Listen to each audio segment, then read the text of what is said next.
Okay, now we're going to talk about upload defaults. And so it's still underneath the channel tab over here on the left, but it says upload defaults.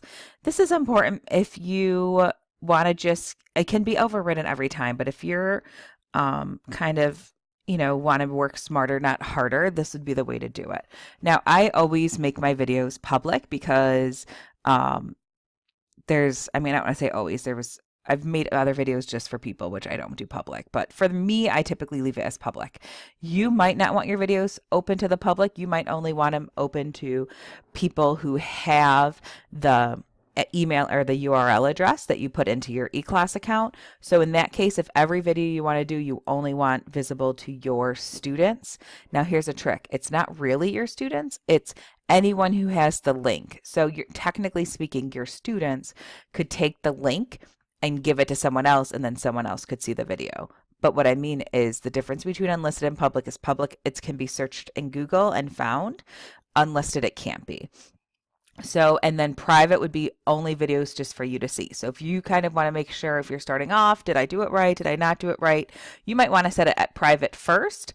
So that way no one sees it until you've looked at it and you're happy with it. And then you can switch it over to either unlisted or public. You can also always have your category be the same. And then again, it's just an opportunity. I always use the standard YouTube license. The Creative Commons is like if it was someone else's work that you made your own.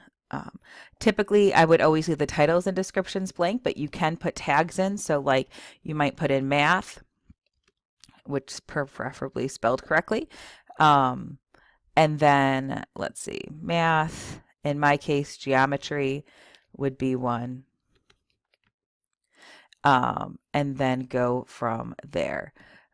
Let's see, allow comments. Some people don't like comments, so they might have to be approved before comments come in. I like comments because my students have so far been good with it. You can also, some people, I will say in one of my districts, some of my students thought, oh, let's give Miss Earig a lot of like thumbs down. And honestly, I was really hurt by it because they were doing it just to be dorks and not to do it. So not to do it because they really thought it was a bad video. They thought it'd be funny.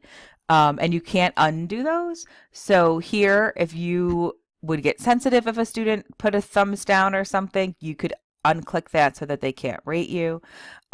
Here, English, there's 191 other languages that you could pick from.